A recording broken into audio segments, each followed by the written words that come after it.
continuando as questões pertinentes à economia e sociedade mineira do século XVIII, tratar um pouco do trabalho e da economia em si, para depois passar ao formato institucional da administração colonial. Em termos de trabalho, a gente sabe que o ideário central de mineração ele não é suficiente para expressar a atividade econômica que acontecia nessa região durante esse período, porque existiam sim as pessoas que, talvez a grande maioria das pessoas que chegavam lá por conta própria, chegasse aspirando sonhos de enriquecer através das catas de ouro, mas o fato é que desde o início, isso é um dos fatores inclusive relevantes na formação do conflito da Guerra dos Emboabas, provavelmente é o primeiro processo de guerra civil aqui do Brasil, mas enfim, não é o ponto central desse trabalho, por isso a gente não vai abordar especificamente o conflito, mas falar só que essas forças econômicas que vêm à margem da mineração, elas são principalmente comerciais, as pessoas que iam trabalhar na mineração e as pessoas que passavam a viver na região das minas, elas obviamente elas precisavam vestir, elas precisavam comer, elas precisavam ter uma casa para morar, enfim, tudo que a gente precisa no nosso dia a dia, e não seria satisfeito através da atividade mineradora. Então, construção civil, comércio em geral, agricultura, prestação de serviços de toda a natureza que você imaginar, desde jurídicos, notariais até transporte, frete, literalmente a complexidade dessa sociedade, ela também é traduzida em aspectos comerciais e econômicos. Então o ouro não era tudo que existia, e as pessoas que estão envolvidas na conjuração mineira, elas não estão todas dedicadas à atividade de extração da mineração. Na verdade, como a gente vai ver em momento oportuno desse trabalho, na verdade se tratava justamente de um período de decadência da atividade mineradora, e essas pessoas ainda tinham condições econômicas expressivas justamente por trabalhar em outras áreas da sociedade, né? Desde do serviço público até militar, e passando por principalmente questões comerciais e de especulação imobiliária, que sempre foi presente também na região das minas, até porque a mineração ela depende diretamente do solo. Então a noção de terras mais e menos valiosas ela está inserida desde o começo no contexto da sociedade mineira, de forma que são vários fatores econômicos que compõem a sociedade. Passando a tratar do ouro em si, no livro 2º da Ordenação, é o título 26 do livro 2º da Ordenação, que a gente conhece de ordenações filipinas e tal. Era o regramento legal que era vigente à época. Ele colocava, esse título 26 ele tratava dos direitos reais, totalmente diferente do que a gente chama de direitos reais hoje em dia, que é um conceito de direito civil, que não tem nada a ver com isso. Direitos reais seriam as atividades econômicas que eram bens do rei, da coroa. E o ouro era o parágrafo 16 desse título 26 do livro 2º, era um direito real. Então, na verdade, é como se todo o ouro fosse do rei. E as pessoas estavam ali, elas estavam extraindo ouro para o rei, na teoria, obviamente, né? E por isso elas podiam ficar com parte do dinheiro. É um conceito complicado, a gente não vai entrar nesse tipo de aspecto jurídico aqui, mas é um conceito complicado porque essa noção da colonização aqui, desses monopólios reais no Brasil, na época já era juridicamente problemático. É uma mistura de um conceito de soberania com o conceito de suzerania, que já não estava mais em voga da mesma forma que em outras épocas, em outros estados. Então, já por si só, essa ficção jurídica do ouro ser do rei não era aceita pacificamente como a gente imagina. Esses homens e mulheres, como já citado, que tinham um desenvolvimento intelectual, que eles estavam de alguma forma antenados ao que acontecia no mundo em perspectiva filosófica e política, eles não achavam, não consideravam ser essa organização algo aceitável naquele período histórico, porque realmente era uma legislação atrasada, bastante atrasada, quando a gente faz uma comparação com regramentos de outras nações à época. Então, a questão da administração colonial ela é problemática por si só, porque as pessoas que estão envolvidas no contexto da conjuração mineira, as pessoas que estão envolvidas na sociedade mineira nessa época, desde o início, pelas próprias características da povoação, justamente por pessoas que não estavam tão satisfeitas em prestar esclarecimentos e estarem realmente sujeitas à autoridade colonial, à autoridade da coroa, sempre é problemática. Mas o fato é, o rei era o administrador da colônia, né? Só que ele era auxiliado nisso pelo tal Conselho Ultramarino, que era um conselho de ministros em Lisboa. Não sei, na verdade, se o Instituto Jurídico era ministro, mas assim, era equivalente ao que hoje seria o Conselho Ministerial. E eles ajudavam o rei na administração dos negócios ultramarinos, como o próprio nome já fala, nos negócios coloniais. Abaixo desse conselho ultramarino, né, cada capitania tinha sua junta da Real Fazenda, que era composta por várias autoridades e capitaneada por um capitão-general e pelo governador da província, certo? Abaixo dessa junta real da fazenda estavam as câmaras municipais, que elas eram de fato a organização local, a organização do poder local. Elas não eram simplesmente câmara no sentido legislativo, elas também tinham atividades judiciárias e executivas. Era uma representação do poder local, porque eram pessoas votadas, né? Eleitas em geral, se não votadas, muitas vezes eram determinadas pelo rei, mas em geral se considera que fosse a expressão mais democrática, vamos dizer assim. Aqueles representantes, teoricamente, deveriam estar representando a população local. Obviamente, compreende-se população local como homens brancos com alguma condição econômica, né? Então, vamos... Nesse sentido, o clero, a igreja, ela tinha um papel muito importante também no sentido da administração pública, porque a igreja ela era responsável pelo registro civil. Tudo que a gente faz hoje em cartório, na real, era feito pelos padres, pelas paróquias. Desde certidão de nascimento, batismo, casamento. Isso era muito importante, inclusive, na atividade escravista, né? Porque a gente sabe que as pessoas que estavam sujeitas à condição de escravizados, elas eram registradas pela igreja também, porque elas eram batizadas e tal. Então, o serviço notarial, o registro público, era muitas vezes desempenhado pelo clero. Então, tudo isso era a administração colonial, era uma junção das forças políticas, né? As atribuições nem sempre eram tão claras assim, nem sempre dá para compreender muito bem porque o ouvidor está envolvido naquela situação, ou porque o que seria a junta da Real Fazenda, que deveria se ater a questões fazendárias, na verdade se imiscuía em outras perspectivas administrativas. Então, assim, nunca é muito claro a atribuição de cada um dessas instituições na prática, né? Mas o fato é, desde o início, a sociedade mineira ela tem muitos problemas com essa administração colonial. O maior deles é a questão tributária, né?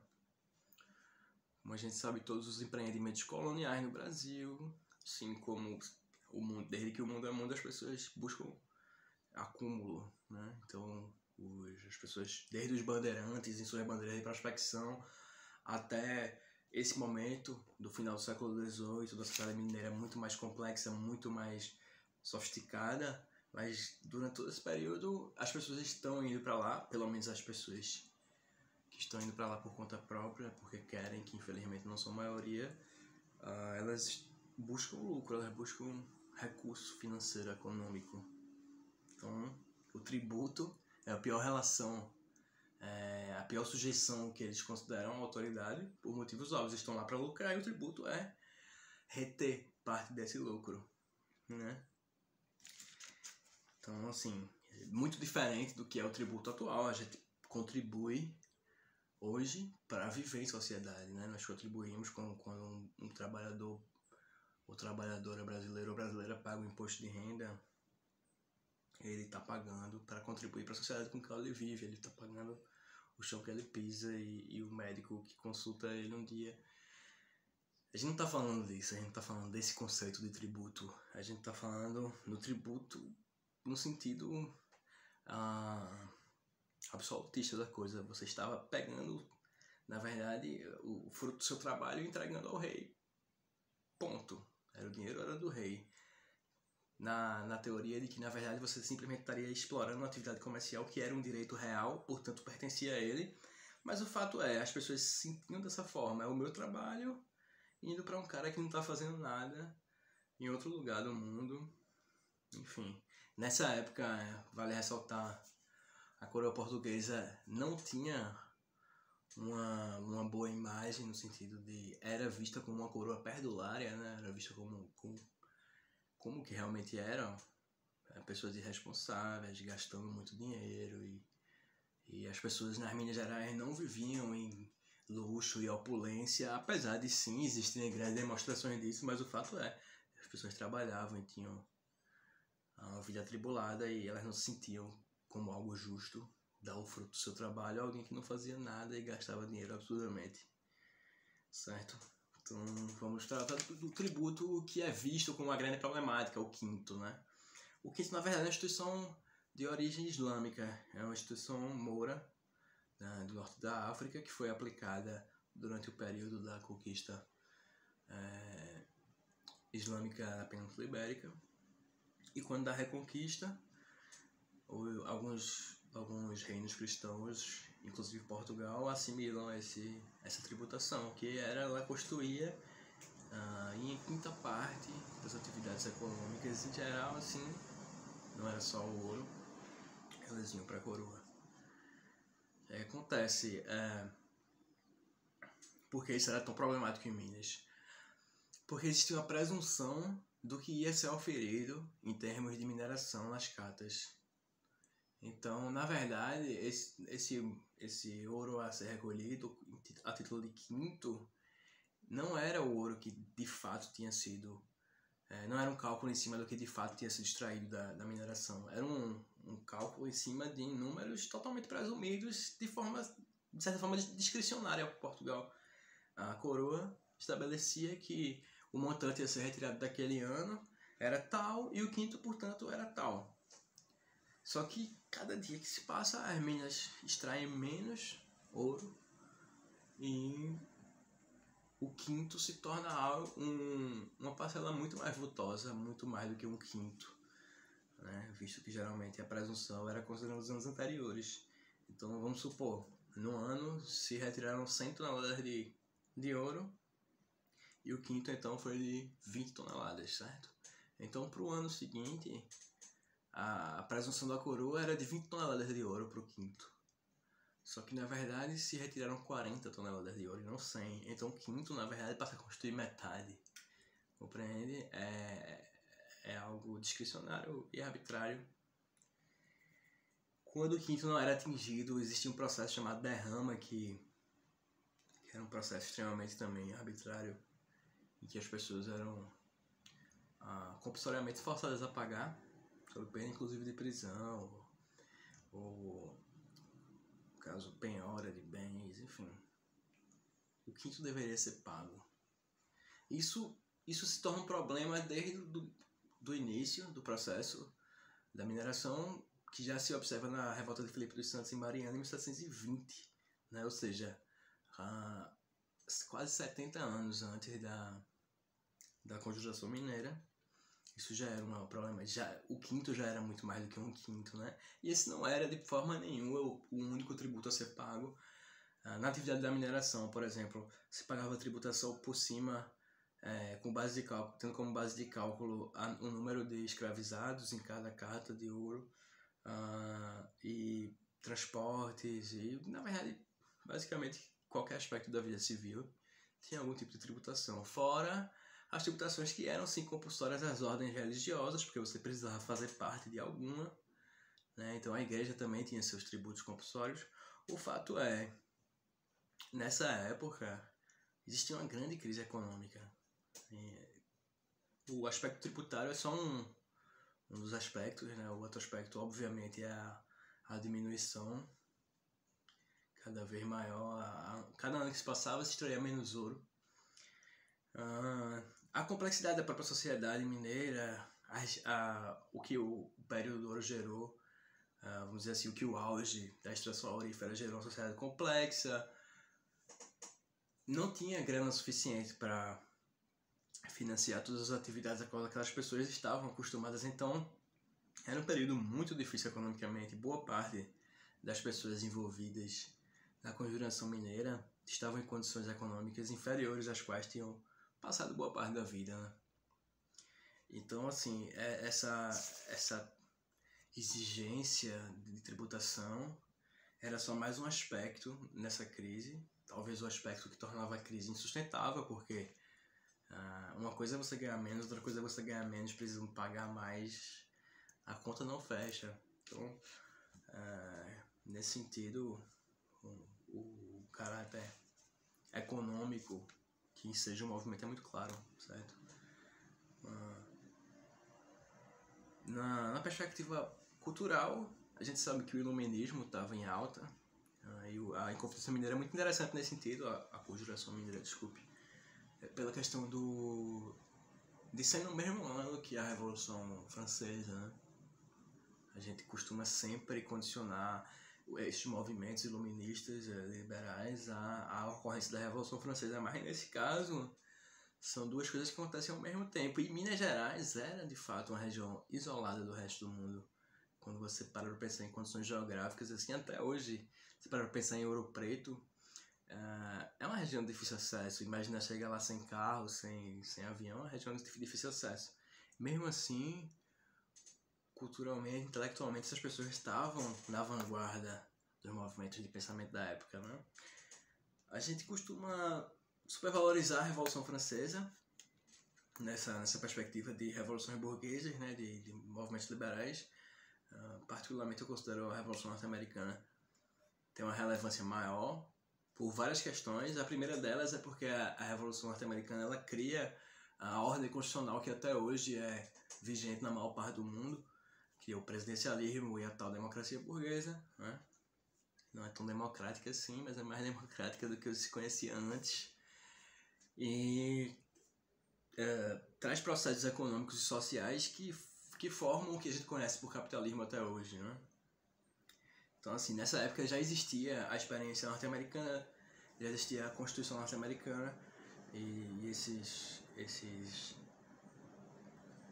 pessoas, porque são, não é nem para caracterizar de uma forma só, são de grupos muito plurais da sociedade mineira. Essas pessoas, muitas delas deviam ter acesso à experiência norte-americana, né? Mas a perspectiva filosófica, a perspectiva ideológica do movimento em si vai ser abordada em tópico oportuno.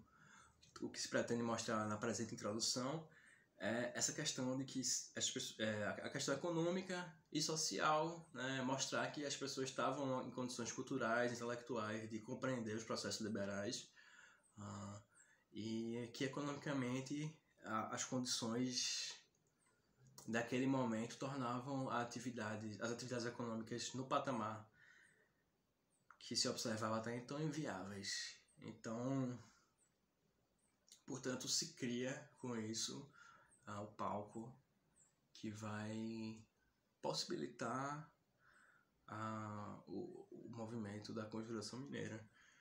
Algumas leituras que podem ser interessantes nesse tema.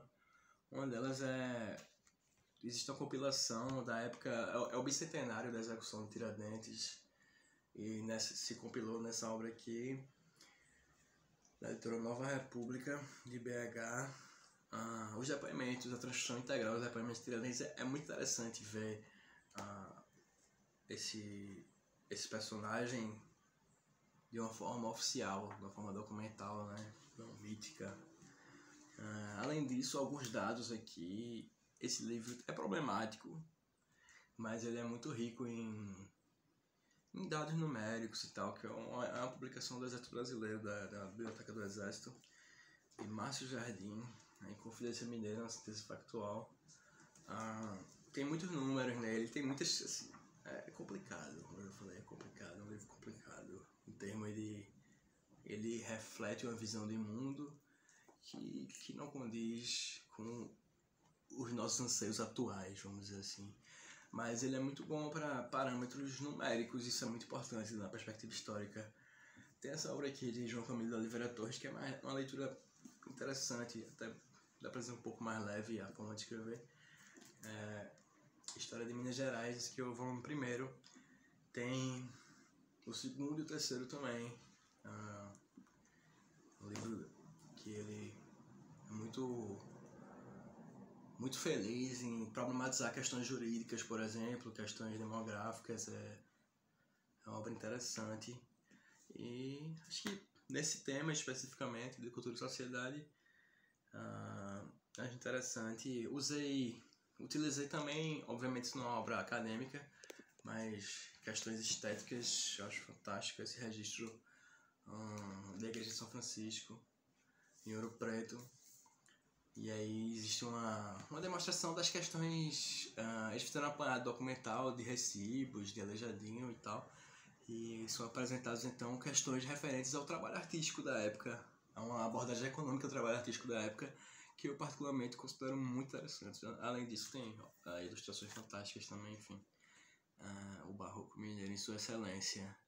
Então é isso, demais capítulos tratarão de outros temas.